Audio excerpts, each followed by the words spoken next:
Thank you so much, Christine, for sharing your broader perspective, looking at speed of change, partnership, and also evidence-based research and what the government has been doing, and the international picture. And for Simon, giving us an account of the Fairwinds Charter and the way forward in terms of establishing an emissions control area, ECA, in this region. Now, perhaps, let's hear maybe from the audience. Any thoughts after listening to the presentations or keynote speeches? And also, if you have any questions, please also feel free to ask. Please identify yourself, your name and your affiliation. Any first comments? Yes. Dr. Colwell. Yeah, Richard Colwell with BMT. We've started off hearing a lot about the ocean-going fuel switching. Can I ask for information for this this audience? What is the percentage of pollution from local vessels who have also had the change of their fuel against the ocean-going, and how we may improvements in that inventory as well? My officers are here. Who would like to? There is Moman, Clara, even Tony, who's now moved to another department, but he worked on all of this before. Which one of you can help us answer that question? Moman, please. The first question is how much emission from the ocean-going ships in Hong Kong? According to the latest inventory, 2013, as far as I can remember, it's about 50% SO2 is from the vessels. But of course, these vessels include ocean-going vessels and the local vessels. And for the SO2, for the RSP and the NOx, I can't remember the exact figure, but it should be some 35 to 36%, something like that. And the second question is, what is the reduction expected if we implemented the fuel switch regulation?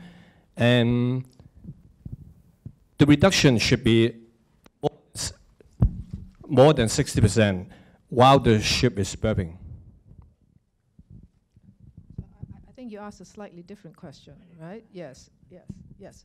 We do have the numbers. Simon said he remembers them all. Well, now that's based on the basis will be 2007, but I don't think there will be a lot of difference in the last few years. If we compare ocean-going vessels emission, river vessels emissions, and local vessels emission, roughly for sulfur dioxide and for PM10, the ratio should be 70%, 20%, and 10%. Okay, so 70% from ocean-going vessels, 20% from river vessels, and 10% from local vessels. But when you want to talk about NOx, I think the ratios get closer, okay, because it's more related to the engine efficiency. If you want to single out VOC, then a lot of emissions are actually coming from local vessels, disproportionately. Thank you. Any other comments or questions? Yes. Good morning. I'm Espen Richter Svensson, Norwegian Consul General in Guangzhou, just up the river. I was very encouraged to hear about what has been said here about the policy development. What I would like to hear a little bit more about is how you work with Chinese authorities, mainland authorities in these fields. Do you have sort of regular consultations? Do you have joint bodies looking into these things? I'm very curious. Thank you. I think the answer is yes, yes, yes, yes to all three questions. But to be honest, we're not able to go into the depths of those discussions at the moment because they actually involve many, many parties and many, many different ministries and departments also in China. But I think what you really want to know is, are we seriously speaking to each other, right? Now, I mean, obviously, when there are G2G discussion, government authorities talking to government authorities, first of all, is there an interest in the general policy direction?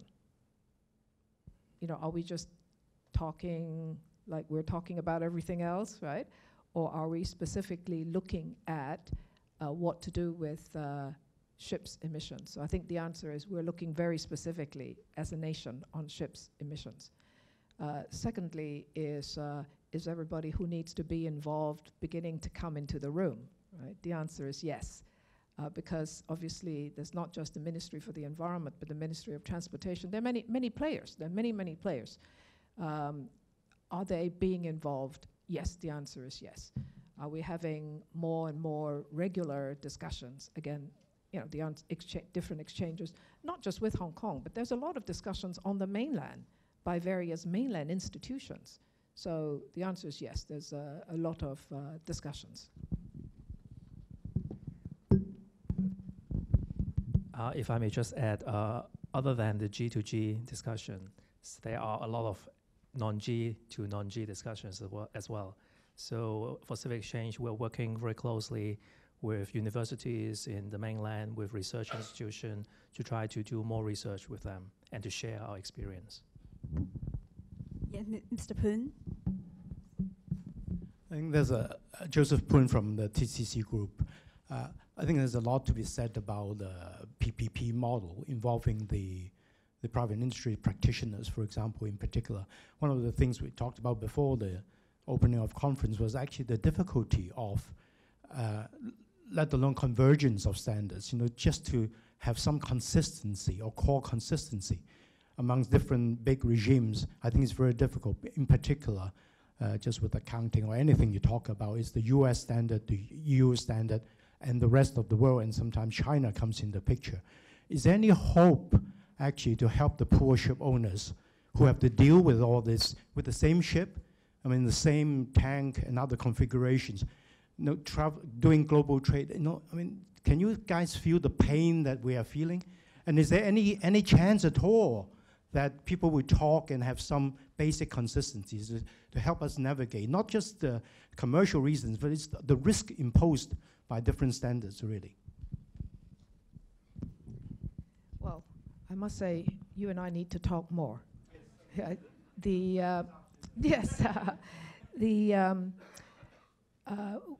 at the meeting in Hamburg, what was interesting about that was that all the different people with their different levels of joy and pain were there.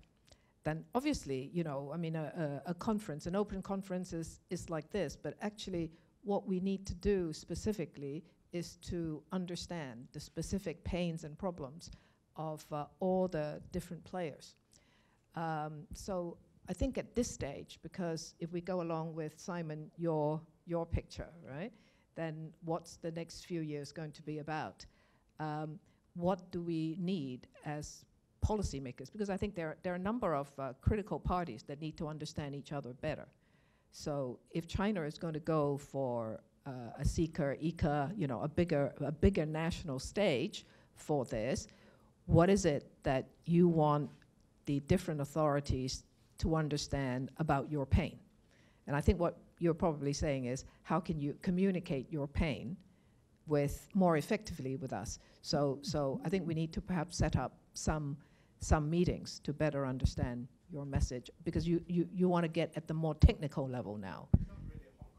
Yes, yes, yes. No. I understand what you're saying. You know, maybe I can just pull back and talk about co-learning and collaboration.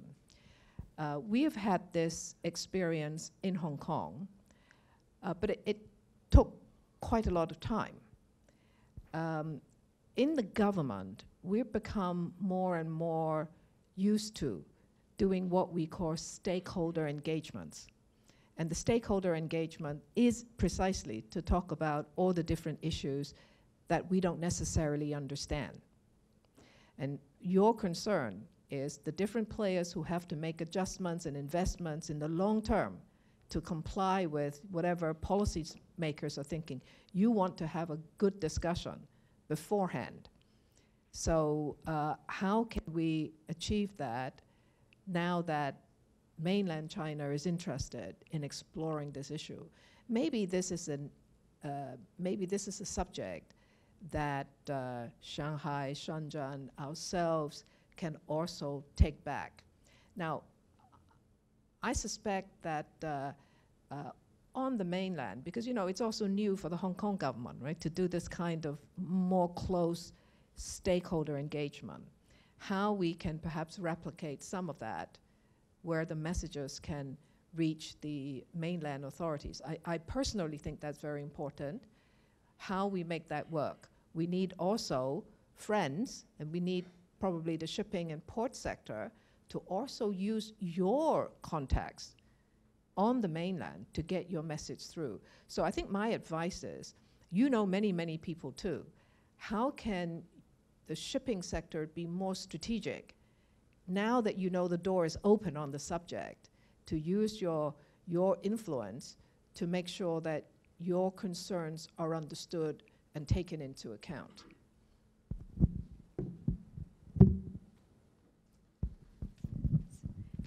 Captain, please. Vinay from TCC Group. I hear percentages mentioned about the emission from ships. It somehow conflicts with the earlier study conducted by IMO on the greenhouse gas emissions. The numbers released by IMO a few years ago was the greenhouse gases, CO2 emissions were maximized by land-based industries, such as power generation itself cost 35%, the roadways 21%, and the manufacturing industry released about 18%, whereas the coastal shipping was credited with about 15%.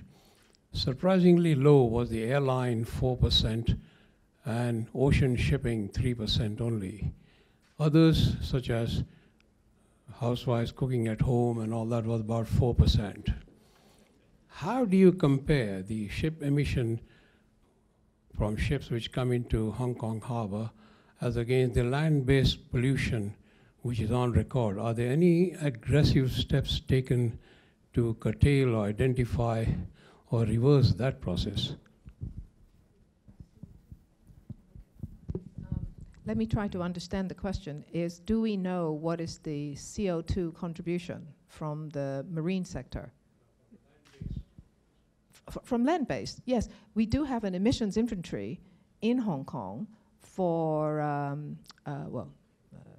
my officer is here, on climate change. So Hong Kong actually has quite an extensive emissions inventory on CO2. Tony, would you like to see what you can say that may be useful? You're actually, the EPD has just updated the emission inventory for our greenhouse gas emissions in Hong Kong. We just did the update last Friday. Yeah, you can go to our website to take a look. Well, actually, the greatest emitters, the greatest source of greenhouse gases in Hong Kong is from the power generation.